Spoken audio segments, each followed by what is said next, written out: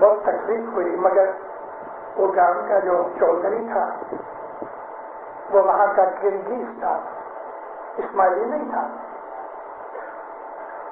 ہماری جیپ کھڑی ہوئی اور میرے ساتھ جو سیکورٹی کا آدمی تھا وہ بھی اسماعیلی تھا، کرنل میر۔ وہ گیا بھاگ کے اندر اور اس کو پتہ نہیں کیا کہا، وہ بھاگا آیا، اتنی عزت سے لے کے گیا کہ بات چھوڑ دو۔ میں نے کہا میر کیا کہا؟ میں نے کہا کہ آغا خان صاحب کا دائی ہے۔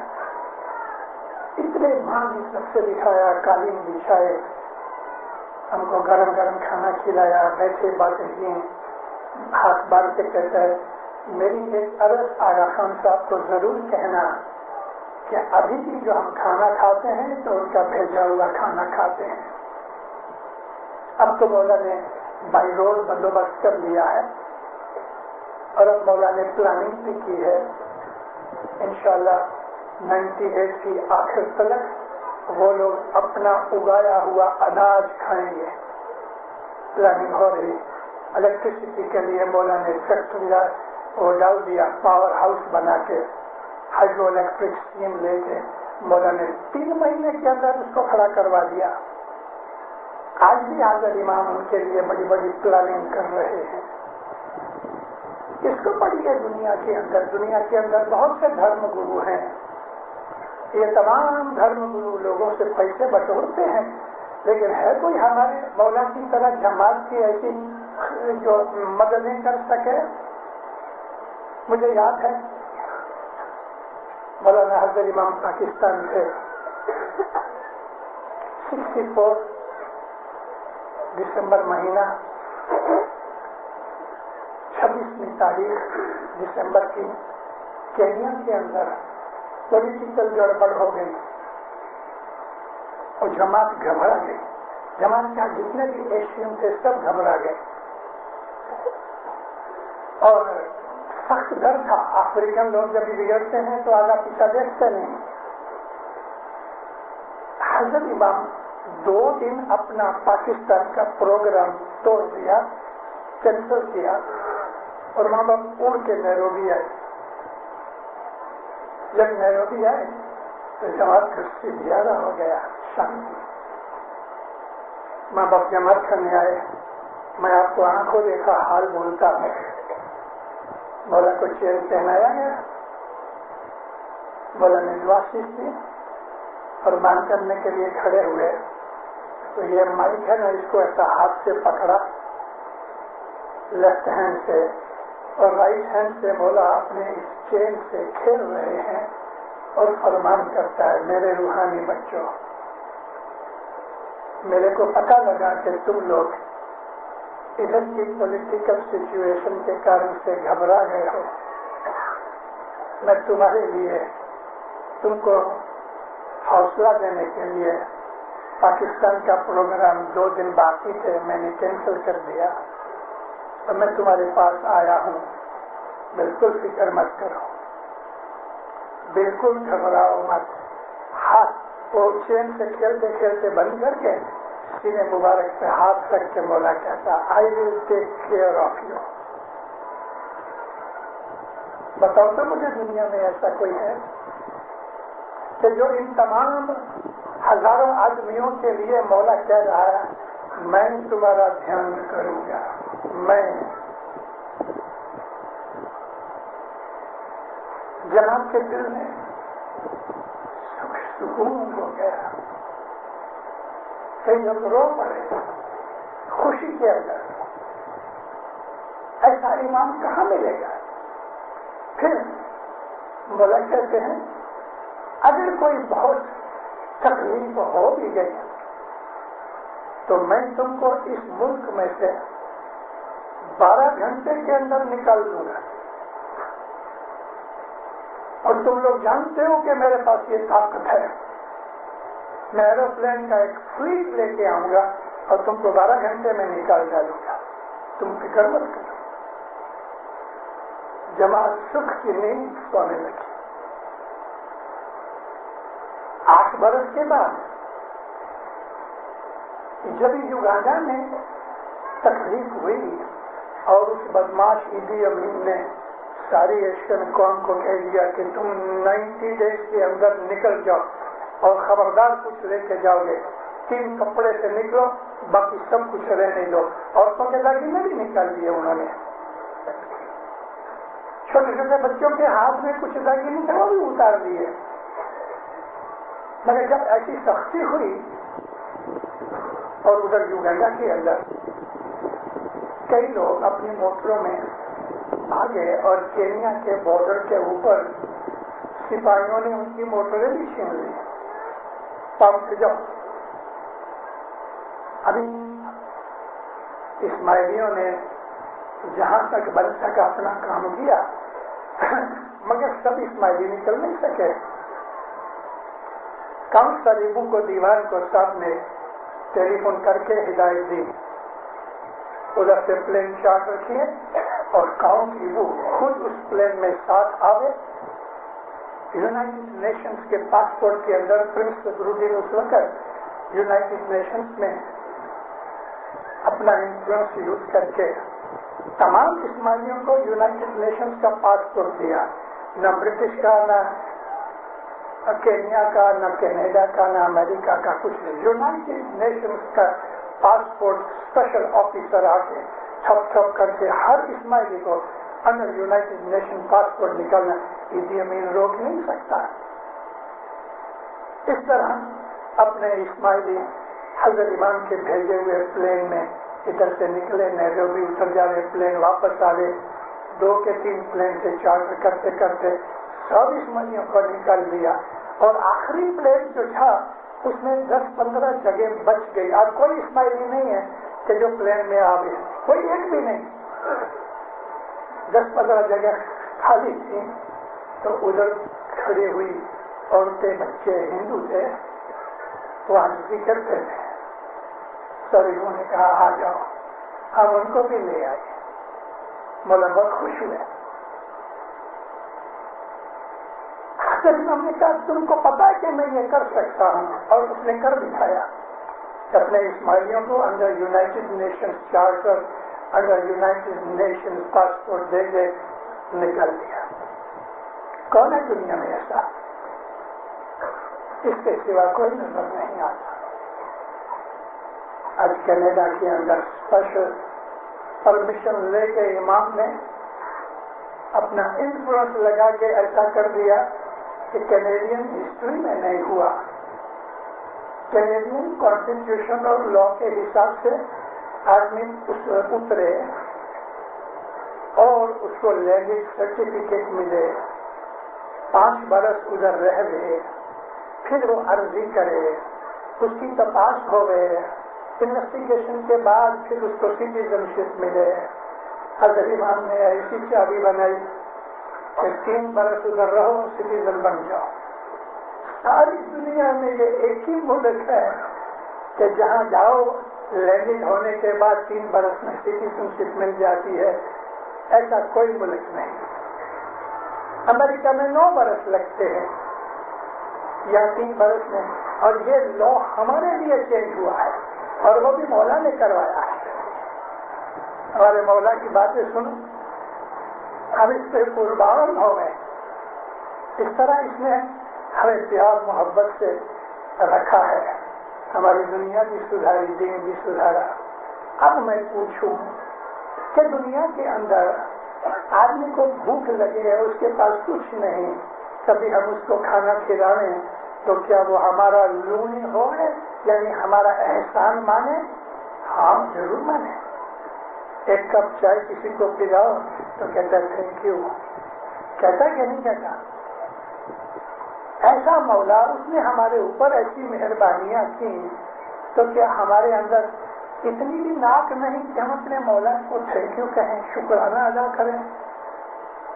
صرف یہ کہہ دینا تھینک یو مولا نہیں. یہاں میرا مطلب تھینک یو کا یہ ہے, اس کا فرمان مان کے اس کو راضی کرو. اس کا فرمان مان کے راضی کرو اس کو کہ جس نے ہمارے اوپر اتنی مہربانیاں کی ہیں, ہمارے اوپر اتنی اس نے احسان کیے ہیں کہ کبھی ہماری چمڑے اتار کے اس کے بوٹ بنا کے اگر مولا پہنے تو بھی ہم حضرت امام کا شکرانہ ادا نہیں کر سکتے پوری طرح. اور ایسے مولا کی فرمان برداری میں ہمیں فخر کرنا چاہیے. ہمارے اندر صلاح، سمت، محبت، اتفاق جیسا مولا چاہتا ہے. آپ میں ماں باپ بہت ہیں، بچوں کو چھوڑ دو. آپ کے جو بچے ہیں اگر وہ آپس میں لڑتے ہوئے تو باپ کے طور پہ کہ ماں کے طور پہ آپ کو اچھا لگتا ہے. دو بھائی لڑ رہے ہیں، دو بہنیں لڑ رہی ہیں، بہن بھائی لڑ رہے ہیں، آپ کے بچوں کے اندر صبح سے اٹھتے کے ساتھ ہی دھم پچھاڑ، مارا ماری، گالی گلوچ، چیزیں پھینکنا ایسا ہو گئے، آپ کو ماں طریقے اور آپ کو باپ طریقے اچھا لگے؟ جب حضرت امام ہمارا روحانی باپ ماں ہے، جب جماعت کے اندر، جماعت کے لوگوں میں آپس کے اندر جب محبت پریم نہیں ہوتا، صلاح سمت نہیں ہوتی، تو حضرت امام کو برا لگتا ہے. جب ہمارے اندر سمت ہوتا ہے تو وہ ہم پر خوش ہوتا ہے، بخششیں دیتا ہے. سمت یا جم، یونٹی میں ایک پاور ہے. جو جدے جدے رہتے ہیں، میری بھینس ہے میری بھینس ہے، تیری بھینس ہے تیری بھینس ہے. اچھا بھائی، ابھی بھینسوں میں کیا کرنا ہے؟ نہیں، میں کہوں وہ ہونا چاہیے، ایسا نہیں ہوتا. موسیٰ علیہ السلام خدا کے ایک نبی تھے، اور موسیٰ علیہ السلام کی باتیں رسول اللہ ہم کو بہت سنایا کرتے تھے. ایک دن موسیٰ علیہ السلام کو حضور پہ گئے. طور کا ایک پہاڑ تھا کہ جو ایک وقت جل کے ختم ہو گیا، لیکن ابھی بھی اس کی راکھ ابھی بھی باقی ہے. ایجپٹ کے اندر نارتھ سائڈ میں جہاں غازہ اسٹریٹ سے نیچے اسرائیل کی بارڈر ہے، اس سارے علاقے کو سینائی کہتے ہیں، طور سینائی. آپ ادھر جاؤ گے تو آپ کو کالی جلی ہوئی راکھ ملے گی. یہ طور پہاڑ جل گیا تھا. تو موسیٰ علیہ السلام ہمیشہ ویک میں ایک دفعہ شنیچروار کے دن طور پہ جا کے اللہ کو سلام کرتے تھے. جب یہ آواز آئے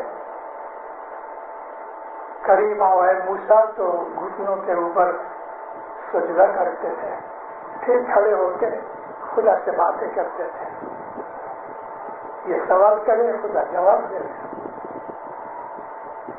ایک دن کہا، اے موسیٰ، میں تیری امت کے اوپر، تیری جماعت کے اوپر میں ایک فرق ڈالنا چاہتا ہوں. میں تیری جماعت کے اوپر ایک امتحان اتارنا چاہتا ہوں، ایگزامینیشن کرنا چاہتا ہوں، میں تمہارا ٹیسٹ کرنا چاہتا ہوں. موسیٰ علیہ السلام ڈر گئے. اے خدایا، اس ٹیسٹ کے اندر کیا ٹیسٹ ہوگا؟ فرمایا، اے موسیٰ، میں یہ نہیں بتاؤں گا، لیکن تمہارے اوپر میں کچھ ٹیسٹ بھیجنا چاہتا ہوں. جا کے قوم کے سرداروں کو کہو کہ خدا کہتا ہے میں تمہاری پریکشا لینا چاہتا ہوں.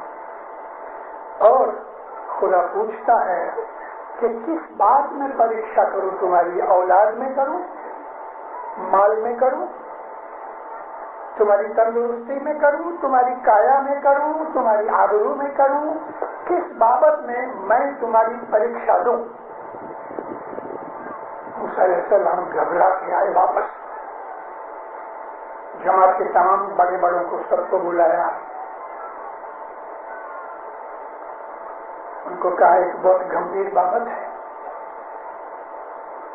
اللہ فرماتا ہے میں نے تمہیں کھلایا پلایا، آرام دیا، عزت دی، دنیا کے سب سکھ دیے ہیں. اب میں تمہاری پریکشا کرنی چاہتا ہوں. اور خدا پوچھتا ہے کہ کس بابت میں پریکشا کروں؟ میاں بیوی جھگڑے اس بابت میں کہ گھر کا تمہارا سکھ چلے جائے، تمہاری اولاد تمہارا سامنا کرے، بدماش ہو جائے، اس بابت میں؟ کہ میں تمہاری تندرستی کے اندر میں تمہاری پریکشا کروں کہ تم کو بیماریاں دوں، میں تمہارے کام کاج کے اندر تمہاری روزی رزق میں تنگ کر دوں، اس بابت میں دوں، مجھے پریکشا کرنی ہے، لیکن تم مجھے بتاؤ کہ تمہاری کس بابت میں پریکشا کروں۔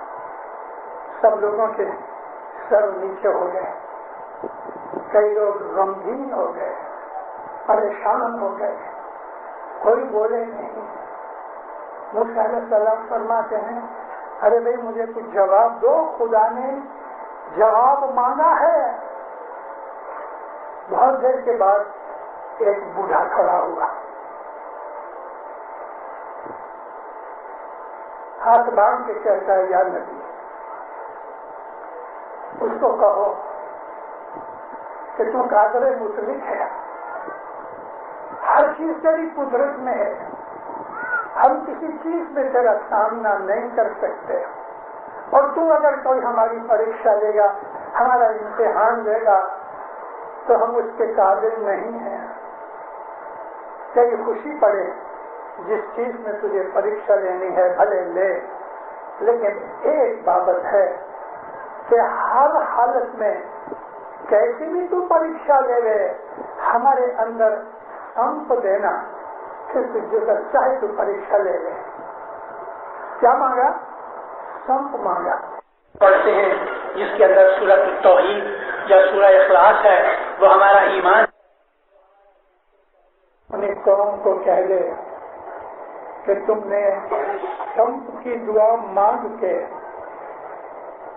مجھے ایسا کر دیا ہے کہ اب میں کوئی بھی بابت میں تمہاری پریکشا کروں گا، تم ضرور پاس ہونے والے ہو سمپ کے کارن سے۔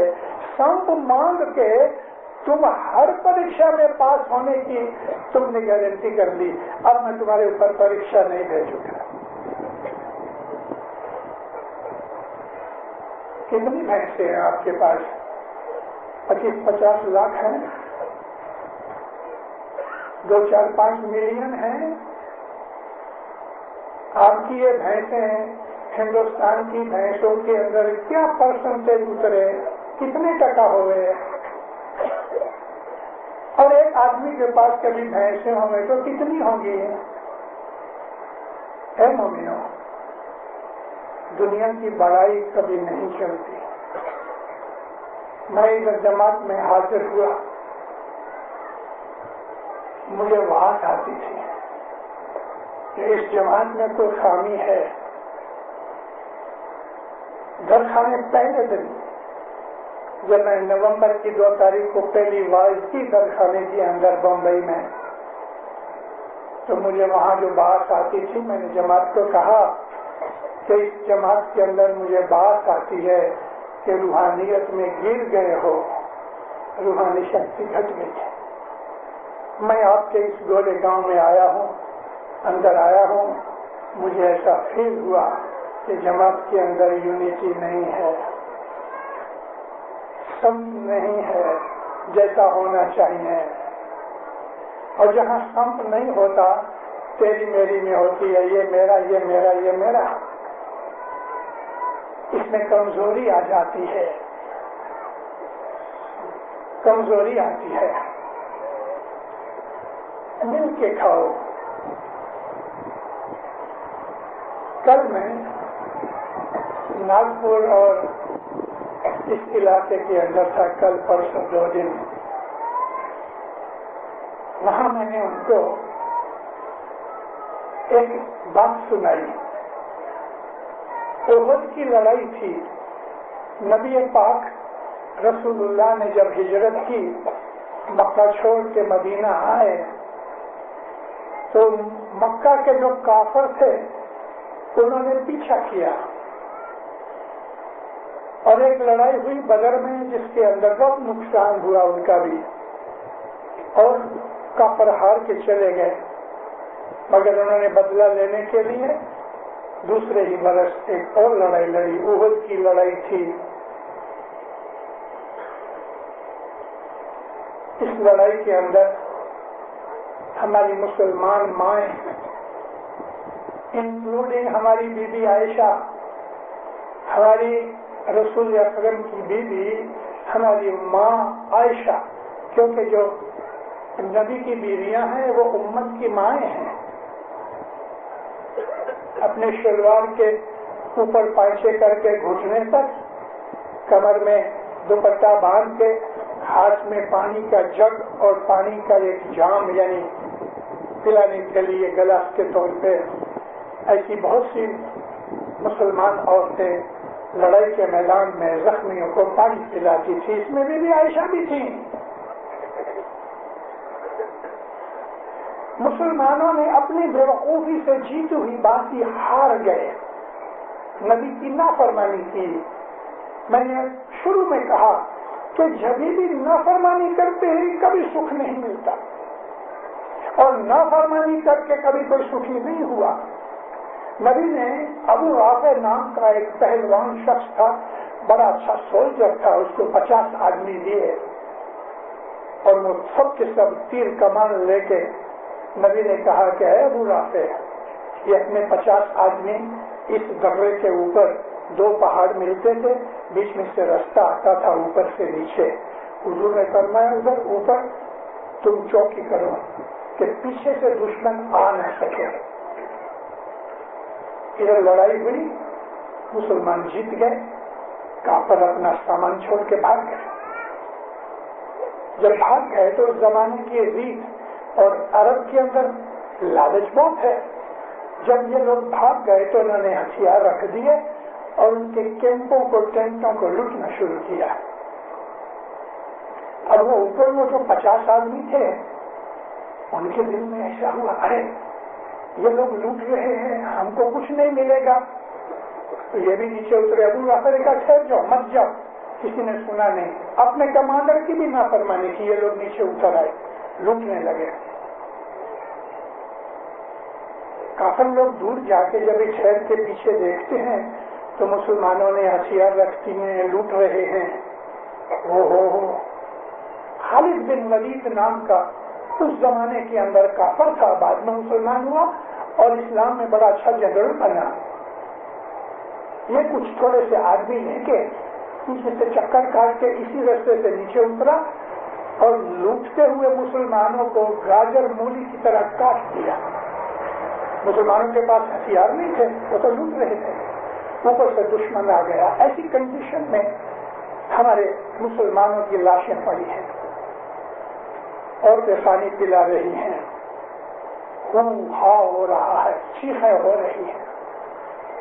ایک جگہ سے آواز آئی ہے، پانی۔ آدمی جب موت کے نزدیک ہوتا ہے تو پیاس بہت بڑھتی ہے، اندر آتش ہو جاتی ہے۔ ابھی زخمی تھا، طاقت نہیں تھی، آرام سے بولا پانی۔ تو جو نزدیک میں بائی تھی وہ بھاگی اور جلدی سے جام بھر کے اس کو دینے جاتی ہے، کس طرح کے زمین پہ بیٹھے اس کو اٹھا کے پانی پلا لے۔ لیکن اس نے جام بھرا تو بازو میں سے ایک دوسری آواز آئی، پانی۔ تو یہ آدمی، یہ سولجر اس کو کہتا ہے پہلے اس کو پانی پلاؤ۔ میں تو پی لے، میں اس کے پاس جاتی ہوں، کہتے نہیں، پہلے میرے بھائی کو پلاؤ۔ تو یہ اٹھی اور اس کے پاس گئی۔ جب اس کو پانی پلانے کے لیے جھکنے والی تھی تو تیسری آواز آئی، پانی۔ تو یہ دوسرے نے بھی ایسا ہی کہا کہ پہلے اس کو پلاؤ، شاید اس کو میرے سے زیادہ ضرورت ہے۔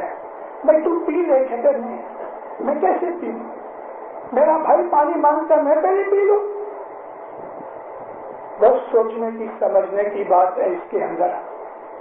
یہ اس کے پاس گئی، وہاں تک پہنچے، وہ مر چکا تھا، بہت افسوس ہوا۔ اب یہ واپس آئی کہ یہ دوسرے کو پانی پلاؤں، یہ بھی مر چکا تھا۔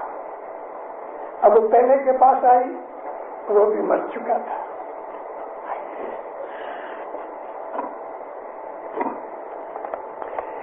مومنوں، ہم کیا چیز ہے؟ کبھی علم پڑھو، علم سنو اور سوچو کہ دنیا میں زندگی کیا ہے۔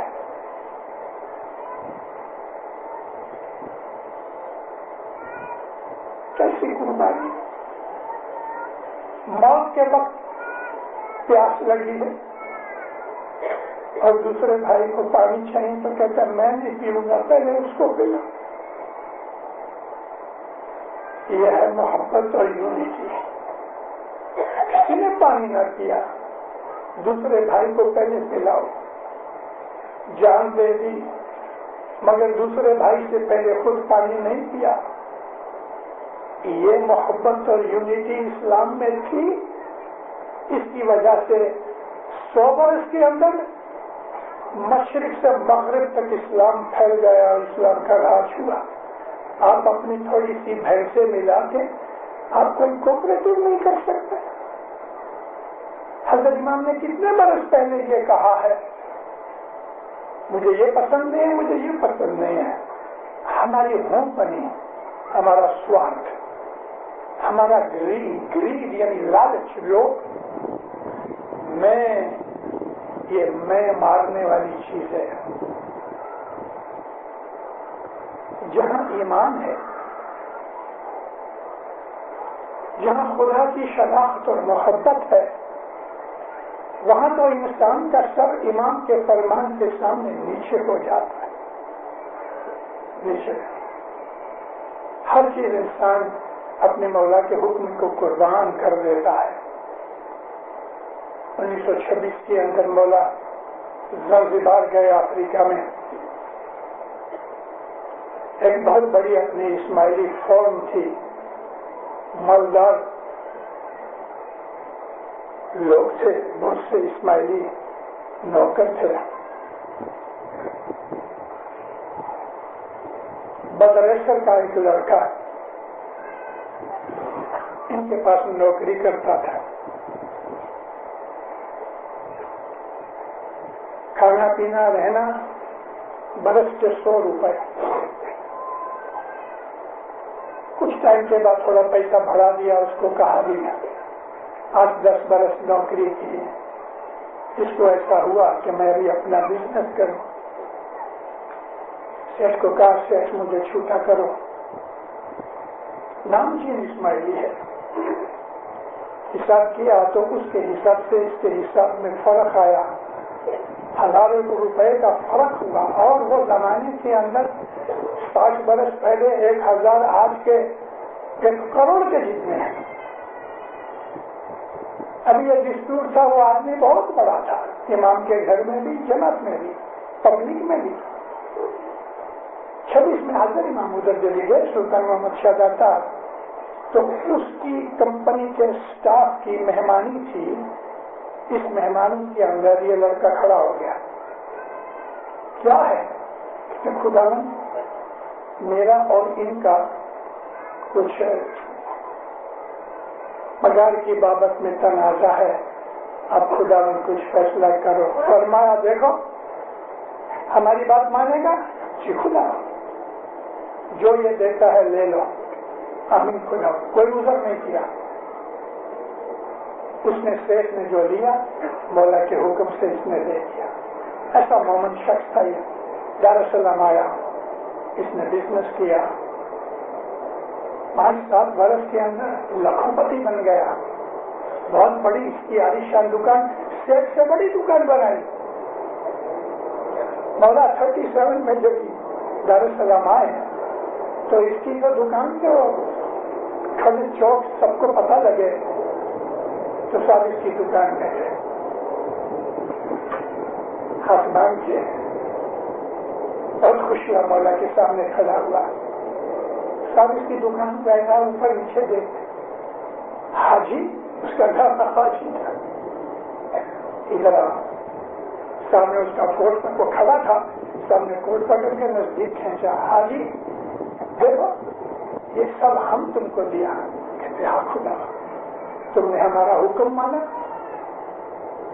جی خدا یہ ہم تم کو برکت دیا ہے۔ جی خدا ایک حکم مانا کہ تیرا شہر جو دیتا لے لے۔ اس نے 1000 روپیہ چھوڑ دیا مولا کی خاطر، اپنا جھگڑا چھوڑ دیا، اور اتنا بڑا کہ شہر سے زیادہ بڑا ہو گیا۔ امام کا حکم مان کے اگر کوئی دکھی ہوا ہے تو مجھے بتاؤ، میں پہلے بھی کہہ چکا، اور اس کا حکم ماننے سے ہمیشہ برکت ہی ہوتی ہے۔ اس میں خاص طور پہ موسیٰ علیہ السلام کی اس بات کو یاد کرو کہ وہ بزرگ کہتا ہے یا نبی اللہ کو کہو کہ تو قادر ہے، مطلق ہے، مالک ہے، تو جس بابت میں چاہے تو پریکشا لے لے، لیکن ایک بات کہ ہمارے اندر آپس میں سمپ رہے۔ خدا نے کہا اگر سمپ ہوگا تو تم جیتنے ہی والے ہو، میں پریکشا لیتا نہیں۔ ہمارے اندر یونیٹی جو ہے وہ مذہب کے اندر بھی یونیٹی ہے۔ ساری جماعت ایک وقت سجدہ کرتی ہے، ایک وقت دعا مانگتی ہے، مل کے شہر ریاض کرتے ہیں، مل کے کھڑے ہو کے عبادت کرتے ہیں۔ جماعت خانے کے اندر ساری جماعت ایک یونٹ کی طرح مل کے چلتے ہیں، ایک شریر۔ کیا یہ چیز ہم کو اپنی زندگی میں کام نہیں آتی؟ مل کے چلو، مل کے کھاؤ، اور ہمیشہ یاد رکھو دینے میں نفع ہے، لینے میں نفع نہیں ہے۔ ہاتھ ایسا مت کرو جیسے ہم مانگتے ہیں، ایسا کرو کہ جب کسی کو دینا ہوتا ہے اپنا ہاتھ اونچا رکھو، مطلب کہ دان پن کرو، خیرات کرو، لوگوں کی مدد کرو۔ ارے کوئی تکلیف میں ہے تو اس کی مدد کرو، بھوکا کھانا کھلاؤ، کپڑے نہیں تو اس کو کپڑے پہناؤ۔ جب دوسروں کی خدمت کرو گے، دوسروں کی مدد کرو گے تو وہ پروردگار دیکھ رہا ہے، وہ سب کچھ جانتا ہے۔ جب ہم دوسروں کی خدمت کرتے ہیں، مدد کرتے ہیں، تو وہ پیدا کرنے والا رب العالمین ہم کو بہت برکتیں دیتا ہے۔ سب بھینسوں والے مل کے ایک یونٹی اپنا ایک اسٹرکچر بناؤ، دنیا میں بھی مضبوط بنو، دین میں بھی مضبوط بنو۔ اپنے دل کو صاف اور پاک رکھو، اپنے دل کے اندر کوئی کدورت اور گند نہیں ہونا چاہیے۔ میں کو چھوڑ دو، یہ میں صرف خدا کی ذات کو ہے، وہی اللہ پاک کہہ سکتا ہے میں، کیونکہ اس سے سوا اور کوئی ہے ہی نہیں۔ ہم میں نہیں ہیں، ہم تو خاک ہیں، خاک کے پتلے ہیں۔ مچھر کا کتنا وزن ہوگا بھلا؟ ایک مچھر 1 گرام میں کتنے مچھر آنے؟ 1000-2000 مچھر بنے تو 1 گرام مشکل سے بنے۔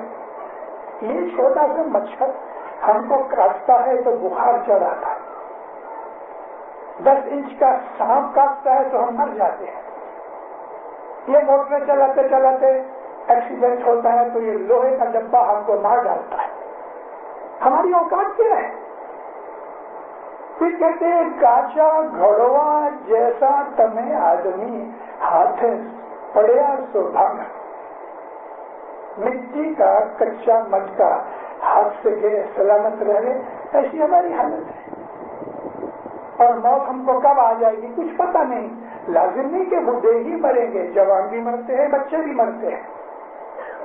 اس 2 دن کی 4 دن کی زندگی کے اندر تیری میری میں پڑے ہیں، میرا ایسا، میرا ایسا، میں ایسا، میں ایسا۔ یہ ہوں بنی، یہ سوارتھ پتی، یہ گریڈ، یہ لالچ، یہ لوگ نکالو اپنے من سے، اور روح کو پیدا کرو، روحانی شکتی پیدا کرو، خدا کی محبت پیدا کرو، اور اپنے آپ کو اس دنیا کے لیے کہ جہاں ہم کو مر کے جانا ہے اور خدا کے پاس حساب دینا ہے، اس کے لیے ہمیں تیاری کرنی چاہیے۔ کیا ہے دنیا؟ سب ادھر رہ جائے گا۔ سکندر بادشاہ تھا، الیگزینڈر دی گریٹ، چھوٹی عمر میں مارا گیا، 23-33 برس کی عمر میں اس کو ملیریا نے پکڑا اور بیبلونیا کے اندر وہ مر گیا۔ اس نے آدھی دنیا جیت لی، نکلا تھا مقدونیا میں، گریس آدمی تھا وہ، گریس میں سے نکلا اور ہندوستان تک، پنجاب تک آیا، مگر جب یہ واپس گیا بخار میں تل ملایا۔ دنیا کے بیسٹ ڈاکٹر ایرسٹوٹل جیسے اس کے استاد تھے۔ جب اس نے دیکھا جب میں جاتا ہوں، اس نے وصیت کی میرا جنازہ جب نہیں بناؤ تو میرے 2 ہاتھ باہر رکھنا، یہ دونوں ہتھیلیاں اونچی رکھنا. جو بڑے بڑے حکیم ہیں وہ میرے آگے آگے چلے. حکیم میڈیکل مین، عقل والے، علم والے ڈاکٹر لوگ یہ میرے جنازے کے آگے چلے. اور میرا جتنا خزانہ ہے وہ میرے جنازے کے پیچھے آوے. اور ملٹری کے جو جنرل ہیں اور میرے منسٹرز ہیں وہ میرا جنازہ اٹھاویں اور میرا سارا لشکر میرے پیچھے آوے. میرا میسج یہ ہے کہ میرے پاس اتنے حکیم ڈاکٹر عقل والے ہیں لیکن مجھے موت سے بچا نہیں سکے. میں مر رہا ہوں اور مر رہا ہوں. میرے منسٹر اور میرے جنرلوں نے میرا جنازہ اٹھایا ہے کہ یہ لوگ بھی مجھے موت سے بچا نہ سکے. میرا خزانہ اتنا میرے پیچھے ہے، اتنی دولت ہے میرے پاس، لیکن موت سے مجھے بیچ کے لے نہیں سکے واپس. اتنا میرا لشکر ہے لیکن پھر بھی میں مر رہا ہوں اور خالی ہاتھ جا رہا ہوں. کیسی اچھی اس کے اندر لیسن کی بات ہے. الیگزینڈر دی گریٹ، اتنا مال، اتنی دولت، یہ حکیم، یہ منسٹر، یہ لشکر، یہ خزانہ، لیکن خالی ہاتھ جا رہا ہوں. کوئی بھینس اپنی قبر میں ساتھ لے کے نہیں جائے گا.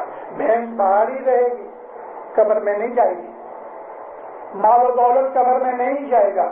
تن کے کپڑے بھی اتار لیں گے، ہاتھ میں بیٹی ہوگی، گلے میں ہاتھ وہ بھی اتار لیں گے، ننگا کر کے لپیٹ کے لے جائیں گے. یہ ہماری حالت ہے، ہمارا انجام یہ ہے. 6 فٹ کی جگہ میں زمین میں دفن کر دیں گے، مٹی ڈال کے چلو چلے، معاملہ ختم ہو گیا. اس انجام کے لیے ہم دنیا میں بڑائی کرتے ہیں، تیری میری کرتے ہیں، ہوں پنی کرتے ہیں، مغروری کرتے ہیں، فخر کرتے ہیں، لالچ کرتے ہیں، بدیاں کرتے ہیں، گناہ کرتے ہیں اس انجام کے لیے. اے مومنو سوچو اور اس خدا سے دعا مانگو کہ مولا مجھے عقل دے، مجھے حقیقتی سمجھ دے، مجھے کیا کرنا چاہیے کہ میری آخرت سدھرے. اچھے لوگ جب گزر جاتے ہیں تو اس کی اولاد کے اوپر بھی اچھا اثر ہوتا ہے، دوسرے لوگ بھی ان کو یاد کرتے ہیں. اور برے لوگ جب گزر جاتے ہیں تو لوگ جان چھوٹی چلا گیا. ایسے بنو کہ جب ہم مر جائیں تو لوگ ہماری یاد میں رونے، ہم کو یاد کریں. یہ 4 دن کی زندگی عبادت میں نکالو، بدیوں گناہوں سے بچو، عبادت کرو، نیک بنو، خیرات کرو. خدا نے جو کچھ دیا ہے اس میں سے دوسروں کو بھی کھلاؤ. اور اس طرح ہمارا جو دین ہے، اسلام ہمارا دین ہے، اسماعیلی ہمارا طریقہ ہے. دونوں طریقے سے، یعنی اسلام کے حساب سے بھی، اسماعیلی مذہب کے حساب سے بھی ہماری زندگی ایسی ہونی چاہیے. مولا فرمایا ایسے بنو کہ تم فرشتے کہلاؤ. اس دنیا کی 4 دن کی زندگی کو اچھی زندگی بنا، سکھی آباد رہو. مولا آپ کی نیک امیدیں پوریاں کرے، حقیقتی سمجھ دے، بدیوں برائیوں سے بچاوے، نافرمانی سے بچاوے، زمین آسمان کی سب بلائیں آپ سے دور کرے، دل دنیا کی نعمتیں دے دے، اچھی تندرستی دے دے، عزت آبرو بڑھاوے، ایمان بڑھاوے، سکھ بڑھاوے، شانتی بڑھاوے، سلاسم محبت دے دے. مولا آپ کی ہر محکومیں پوری کرے. مولا اپنی فرمان برداری میں رکھے. مولا اپنے فرمان کے اوپر چلنے کی طاقت دے دے. مولا اپنی محبت میں رکھے، اچھی نظر میں رکھے، خوشیاں دے دے، برکتیں دے دے. سکھی آباد رہو، میری دعائیں ہیں. بہت سکھی بنو، بہت آباد.